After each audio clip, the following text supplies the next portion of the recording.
Hey guys, Captain Rush is back. So this is going to be part 2 of the Queen update preview. So just a quick recap. In the previous video, if you guys remember that I recorded yesterday in a Queen update, I placed a hideout out in the territory. I crafted it first in Martlock, hauled it out, and then I placed it in one of the Black Zone territories. You can see some of that footage right now in black and white, and you can actually see the description of my previous video. You can see the link in the description. And the next day I came back once the hideout was up and ready, and I wanted to check out, how it looks and actually get inside of it, and I'll show that in a second. And I just logged in and I already noticed that the hideout looks to be finished. It looks a little bit different. It looks finished actually. I also have 90 million in my inventory. I don't know how that happened overnight. If you remember from my previous video, I've only had like, I don't know, 3 or 4 mil. So I had to actually get on my alt to be able to place this down. On a map too, it looks different a little bit. And when we click it on a map, we see like the food reserve, and I guess it's invulnerability level, which is, until the cluster prime time. So that makes sense, 11 hours until we hit the prime time.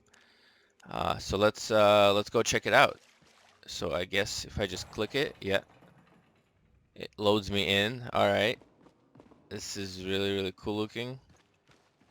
Here's the map. We have a bank, and we have a repair station, and then we have a bunch of farming slots, looks like. So then this is, okay, this is the repair station. All the functions of a repair station seem to be here. This is the chest with bank tabs that our guild can set up. So this kind of works the same, as like a watchtower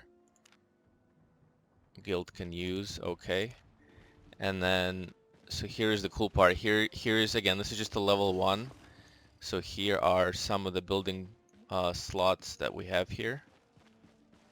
Oh, that looks kind of cool. So yeah, these are some of the building plots. We have 5, if I can count. I just woke up.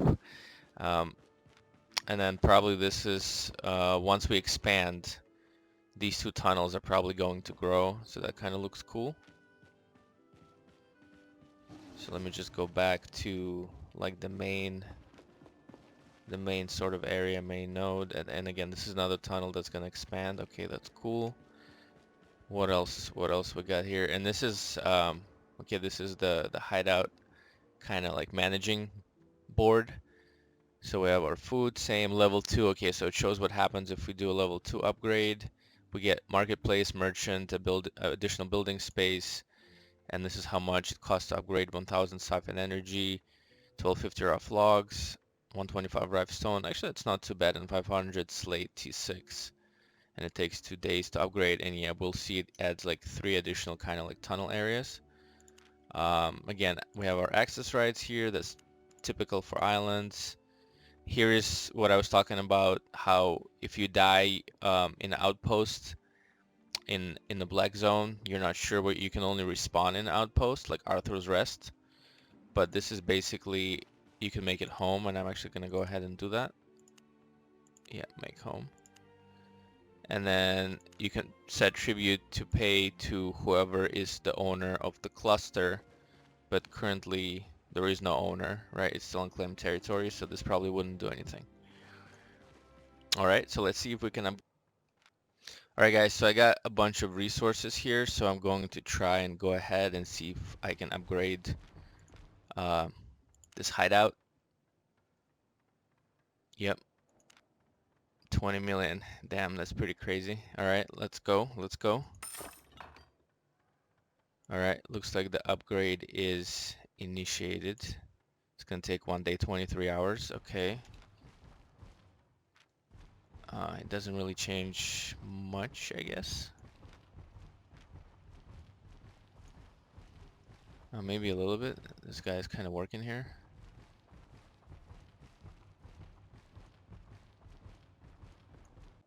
Alright, so now in the farming like section of the hideout, I'm gonna try and place some buildings. So some crafting stations. So we'll go with the Warrior's Forge. We'll go with a mage tower. I mean, we'll go with one of each, right? So, or forge mage tower, and I'll do a hunter's lodge right here. Okay.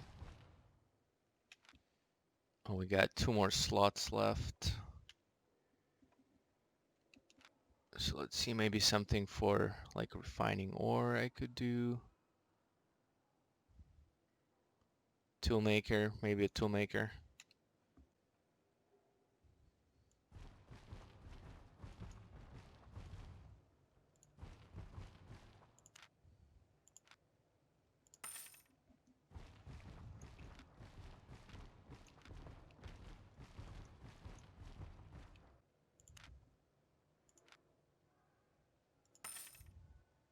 Okay, and I'll do a stonemason because stone is kind of important and like we might need it for like upgrading and stuff.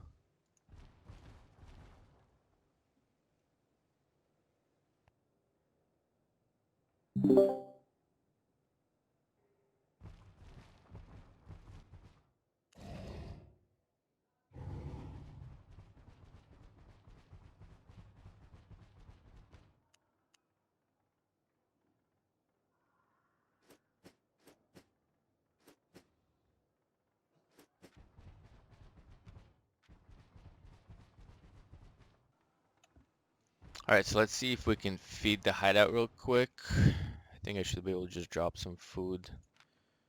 So let me drop like 10 just to see.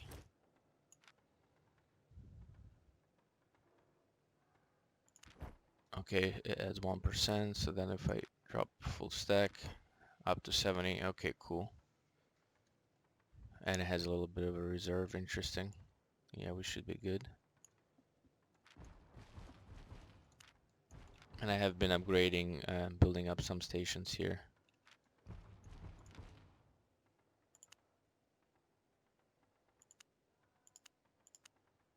Upgrading pretty much works like the same way as you'd expect it to work on a live server. You just click the upgrade button on the buildings and you click the resources to put them in. So like I can do this one quick.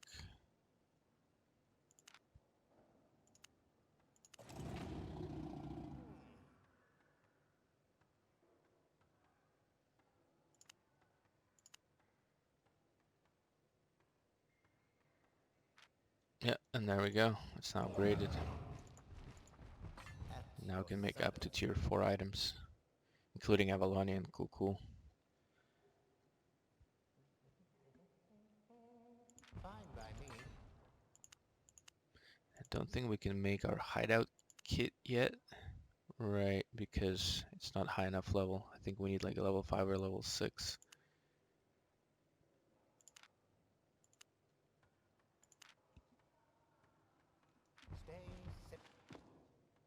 So I just set the tribute to 100 just kind of to see how it works. I mean, you can set it up to 10 mil. And the territory that we were in actually just got claimed. That's funny. So I guess we'll see how the tribute system sort of works. And one more thing to add is, so when you're coming out of the hideout, you actually have to click to like leave it like a dungeon, leave or enter. And it looks like you get a bubble. Yeah, like a 30-second bubble. So if you stand and wait, you don't lose the bubble. But as soon as you move away like a couple of feet, the bubble drops. Yeah, right here. So that's something to note, that you can just come out, kind of see what's going on without losing the bubble.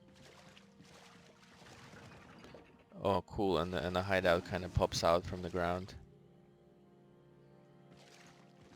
From time to time, I guess. Yeah, when you come out, it pops out from the ground. That's really awesome. Looks really cool. Oh, and I guess here you can see that it's been upgraded.